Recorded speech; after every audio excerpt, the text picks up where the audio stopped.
Hilary, welcome to the program. Hey. How did you get into theater? I mean, I think, quite literally born into the theater. You know what I mean? Like, I didn't really have a choice. I think the first time I was on stage, I was literally still in my mom's belly because they were doing, my parents have done musical theater since I can remember. I've always been a theater baby. Mm-hmm. You know, I was in Hello Dolly with my parents when I was little. I was always that, like one of the theater brats that was in a sleeping bag on the floor of the pit of the theater while my parents rehearsed Ladies of the Night. It's all I've ever known how to do. That's just the world that I grew up in. Some families do sports and football, and you guys do theater. I did theater. We tried basketball for like a year, and it was terrible. Why basketball? I don't know. I guess I don't know. I don't remember why. I thought that maybe I had a friend that was doing it. I don't know. It was with the YMCA, and I was like in third grade, and I was just terrible. And that's the last time I ever tried to do any type of an actual sport. Anytime we tried to do something that was sport related, it was terrible. We did gymnastics for a year. Oh, really? Yeah, not horrible. I would thought you would do well because you're a dancer, so you think that you'd think, but there's sort of there's just a level of athleticism and fearlessness that just doesn't quite. It's just you think it'd be the same. It's not the same. Not the same. Well, no, not to say it's the same, but so basketball totally failed. So it's always just been theater and dance.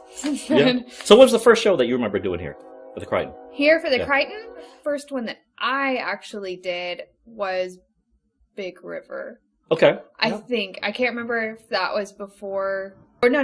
It was Fiddler on the Roof. That was the first one. Fiddler, okay. Fiddler on the Roof was the first one, and then Big River, and then from there, just kind of on and on. So, but I think it's Fiddler on the Roof was my very first one when I was a freshman in high school. When did you get into dance? When I was little, really little. Oh, really? Mm-hmm. Any kind of dance? Or? It was tap and ballet when I was probably about 3 or 4. My parents put me into dance. And then, and that's just been a part of my life in some way, shape, or form. I quit dance after my freshman year of high school because I was getting really, really involved with the theater program, and it was just too much to balance. But up until that point, I'd always been dancing like 9-10 hours a week in the studio. Wow. Since I was 3 or 4, and then even in high school, I was still involved in the musical theater stuff. So dance continued, and then I kept taking dance in college. Once I went up to Sam, So who inspires you in terms of dance? Like, who's your idol in terms of dance? Of course, in terms of dance, it's obvious.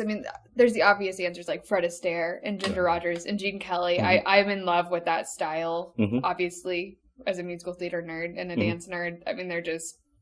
Well, they're very difficult. Gene Kelly, very athletic. They're just so graceful. They just epitome like what's so much fun to watch about dancing, which isn't just technique, but also they were amazing performers, and it's just such a representative what's beautiful about dance. And I love ballroom, and you don't get to see that very much. No, you don't. Anymore. And then you watch shows, and I'm so glad for shows like So You Think You Can Dance and things like that have sort of brought it back to the masses as opposed to just the nerds like me. And then there's just so many people in the musical theater world, people like really for me, it's not so much dancers that I'm inspired by specifically. It's more choreography. Oh, really? Choreographers like Bob Fosse and all of those people because I think that's they're just so brilliant. The way they tell stories through movement is just such a fascinating, obviously it's something that I find really interesting. So is that something you want to do professionally? And I would love to. There's just so many things that if I were given the opportunity to do professionally, I would grab at it. And choreography is definitely one of those things. It wasn't something I don't ever think I planned on. It wasn't what I dreamed of doing when I was little or even in high school and college. It's sort of something that I just got asked to do once and thought, hey, why not? I'm not doing anything else right now. And then ever since then, it has just been something I've pretty much been doing consistently for the past 3 or 4 years. Doing choreography, which is something I never actually planned on. Well, that's kind of interesting because just because you're a dancer doesn't necessarily mean you're a good choreographer, right? No, it's kind of like just because you're, an actor doesn't mean you're going to be a good director or vice versa or any of those things. And it wasn't something I'd ever really been looking to do. Right.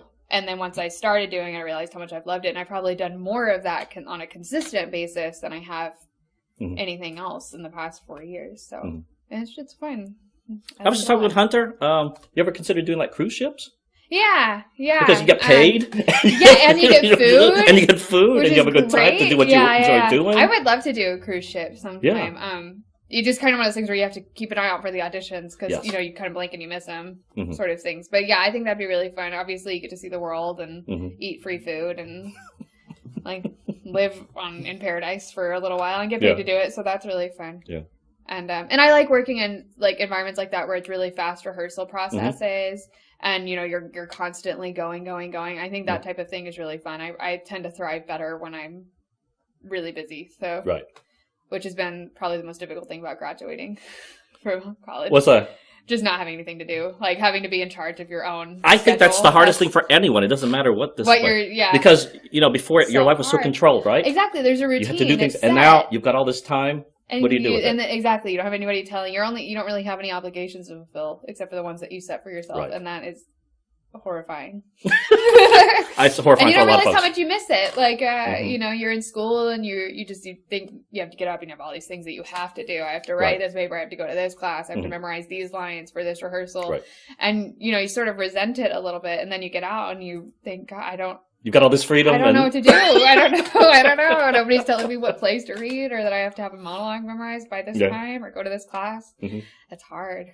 So I'm trying to work on setting a routine for myself that's a little bit more strict for me so that I actually feel like I'm so you're always doing something but I'm always doing something but I have to set that for myself because I'll just waste time watching reruns of America's Next Top Model. So what is your favorite TV show? What's my favorite TV show? Well, I really right now really love a lot of I feel like it's kind of nice with TV because I feel like it's actually getting really good for the first time in a long time because we went through a really bad reality TV phase. Yes. And now I feel like comedies right now are so good, especially like I love like the shows that the women writers are doing right now, like 30 Rock, which is sadly leaving. I know. Parks and Recreation, I'm a huge fan of. I love The Big Bang Theory. Shows like that. And then I guess as far as you ever seen the Mindy Project? And I love the Mindy Project, of course. Yeah. I mean, all of those women I think are just so fantastically funny. And I think Big Bang is just such a perfect combination of perfect acting meets perfect writing. I mean, it's just those characters are just perfect. I feel like all I ever watch is comedy anymore. Really? Yeah, I don't know. Particular reason, or no? I guess I like watching comedies because I like feeling good. I feel like there's so much stress in the day, just dealing with daily life, that it's nice to just go home and watch it, especially after a long day of work or something. Was usually when I'm watching TV. Right. It's nice to just sit down and watch. Oh, I love The Walking Dead. That's probably my drama. That's probably if I had to pick like one show that's like heavy. I love it so much. But I love that show because as an actor, because you hear the premise of The Walking Dead, and I mean, I do like horror and stuff like that, but you think it's just gonna be a lot of like blood and guts, and it is. It's a lot of blood and guts, but it's mostly really character driven, which I like a lot. I like that it's not about the zombie apocalypse, about the people that are surviving the zombie apocalypse. Plus, there's a lot of blood and guts, and there's that too. But and of course, I love True Blood and all the guilty pleasure type shows. But I just have a hard time with TV. That's the other thing that makes comedy easier. Is usually they're shorter. It's easier to keep up with. Sure. I usually do Walking Dead, for example. Like I'll miss the entire season pretty much, and then sit down and just do 2 days of 2 or 3 days of a marathon where I just watch it for 4 hours straight. So it's harder to keep up with the good. I really, with all the awards ceremonies and stuff that are going on, I've been really wanting to I should watch Homeland, I should watch this show. I should really try to watch this or that, but it's just hard to find the time. So.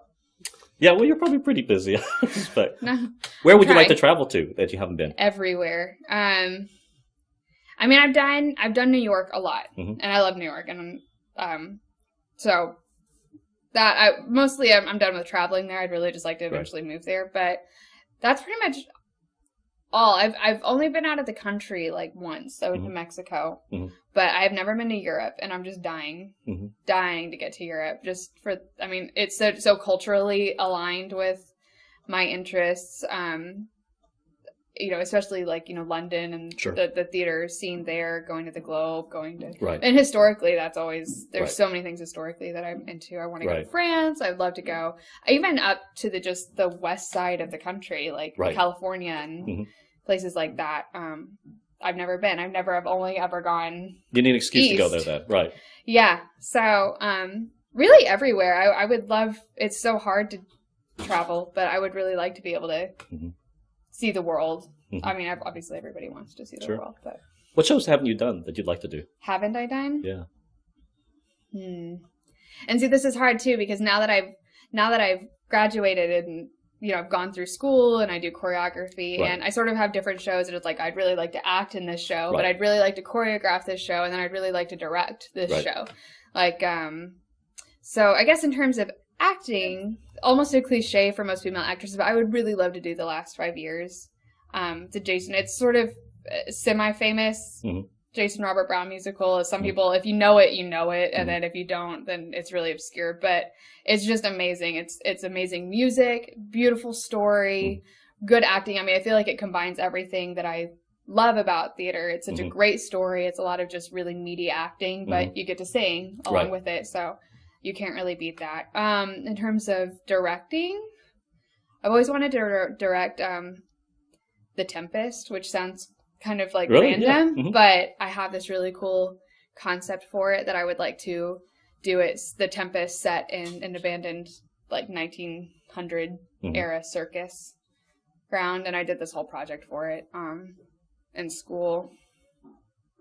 And then there's lots of musicals I'd love to direct as well. But and in terms of choreography, I'm dying to do Sweet Charity. I'm dying. Oh, really? Somebody do Sweet Charity and call me, because I just want to do that show. Did you see it down at Tux when it came here? No, I missed it. Oh my goodness, the elevator scene, that is the funniest. It's such a great show, and it's just the dance for that. I mean, it's originally Bob Fosse, and the music for it, because I don't know if anybody, if you're not a dancer or choreographer, it's sort of hard to explain it, but there's certain music that's just so good that it choreographs itself in your head. You can it's just written so perfectly for dancing that it's hard for me to listen to my car without moving, because it's just so good. So yeah, those are like my 3 probably. Wow. I'd like to do, and there's probably 1,000 that I'm not even thinking of right now. But, so many things to do, not enough time. I know, there's so much good material out there. If heaven exists, what do you want God to say when you get to the pearly gates? Maybe he'd give me a job. Here, we got this show. No job. You can work up here. You don't have to work up here. You can have fun. It'd be great, for him to, take me to whatever, community theater they have in heaven. And there's, all these amazing people that I'd get to work with. Meet Bob Fosse, and we're going to do, I guess you probably aren't allowed to do Chicago in heaven, so maybe then I'll do Sweet Charity. I don't know. Maybe God loves that show. I don't know. I would hope that we would get to. But, I would hope there'd be, some heavenly theater up there that I'd be able to work with. That'd be great. God's probably a pretty good director. This is too much. Well, thanks for being here with us. No problem. Thank you.